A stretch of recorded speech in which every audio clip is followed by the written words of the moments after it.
This episode of Coffee with Coach Caffey is going to be really talking about attitude of Christ, and I think the Apostle Paul does a great job of expressing Christ's attitude in the book of Philippians. Book of Philippians, I think, is one of the greatest motivational speeches that was ever written, and I really love Philippians because it has some great advice that you could probably read once a week and come away feeling better about things.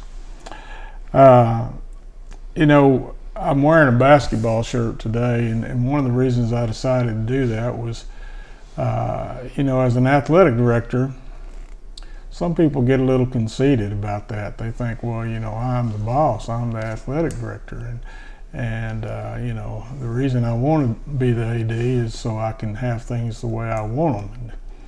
And a lot of basketball coaches have that feeling about football ADs, and a lot of football coaches have that attitude about basketball coaches, and so there's a little contention there sometimes, not just among those in particular, but sometimes there is problems. And I think if we add the attitude of Christ, it would solve a lot of those things. And in our present political climate, I think if we would read the book of Philippians and decide to have the attitude of Christ, that things might go a lot better than what they're doing right now. And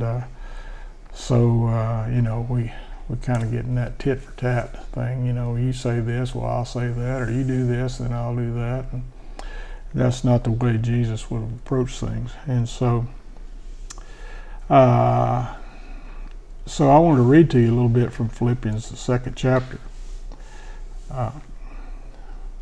Then it says, 2nd verse, then make my joy complete by being like-minded. Ooh, wouldn't that be good? Think what all you could do. Having the same love, being one in spirit and purpose. That's good. That'd be great to have a team like that. Do nothing out of selfish ambition or vain conceit, but in humility consider others better than yourselves. Each of you should look not only to your own interest, but also to the interest of others. And a lot of great coaches over the years, they talk about treating the maintenance people, the janitors, maybe the kid that never is going to contribute on the team, with the same respect and dignity, and look out for their interests just like you would like for them to look out for yours. And then it says your attitude should be the same as that of Jesus Christ. The attitude of Christ. That is amazing when you just think about it. It's a tremendous challenge. It talks a little bit about Jesus' attitude. He humbled himself and became obedient to his Father, even to death. That's extreme obedience there. And it says, therefore God exalted him to the highest place. And so, oftentimes that's hard. It's hard for us to humble ourselves. And we start having a little bit of success, and then we, it changes our attitude. And I think it's very important that you don't forget, where you come from. And that'll help you get to where you're going. Then in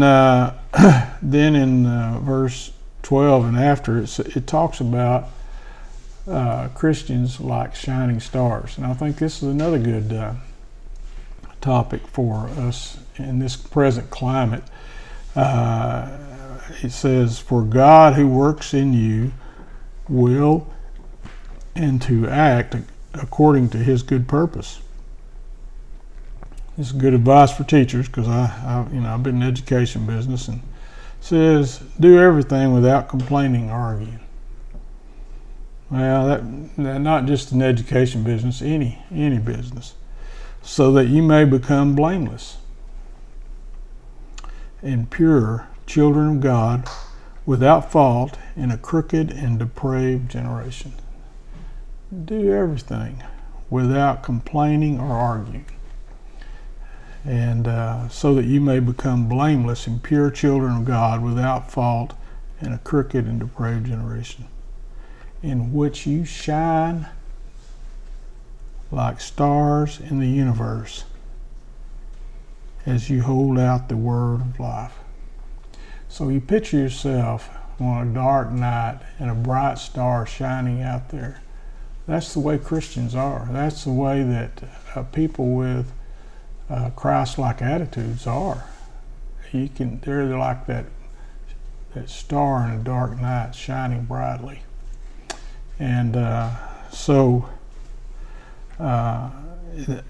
think that's our goal. That's what we want to be like. We want to be someone that when people see you, they are encouraged and they look forward to seeing you, instead of saying, "Oh no, here comes old so and so.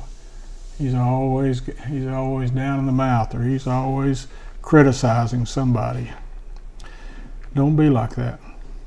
And it says, he says that if we're like that, then he'll feel like that he did not run or labor for nothing. And I think that's the way you'll feel one of these days when you see the kids and the people that you've touched in your life go on to do some great things.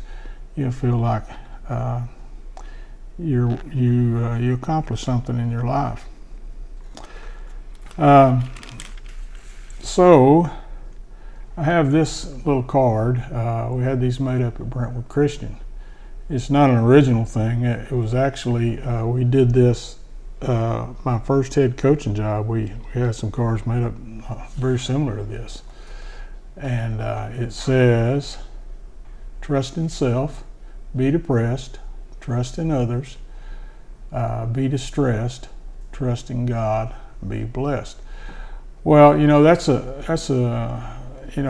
that has always stuck in my mind, and I use this when people would come in to Brentwood, talk about sending their kids to Brentwood Christian. I would hand them one of these cards, to help remember us by.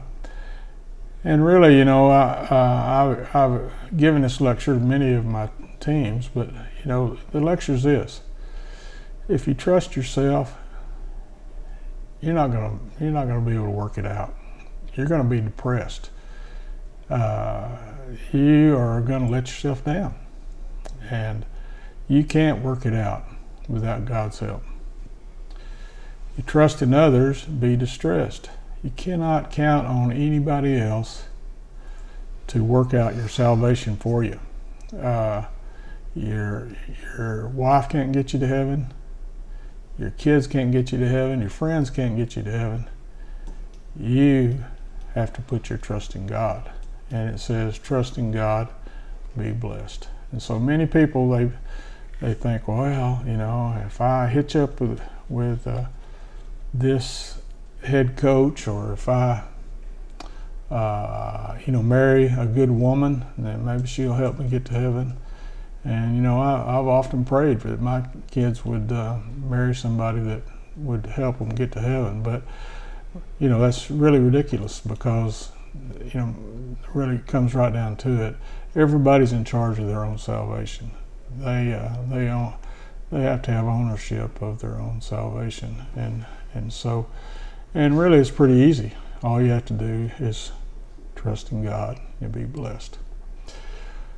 So I'm wearing this basketball shirt just to say I tried my best to treat all the coaches on our coaching staff as the best I could. And I've had several basketball coaches over the years that have told me, that I was very fair with them and the things we did. And I always tried to hire good people for every sport.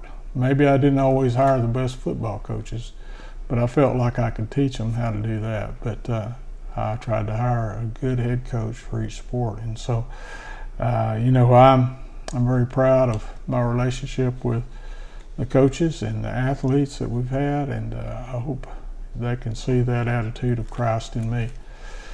And I thank you for watching again today, and we'll see you next week.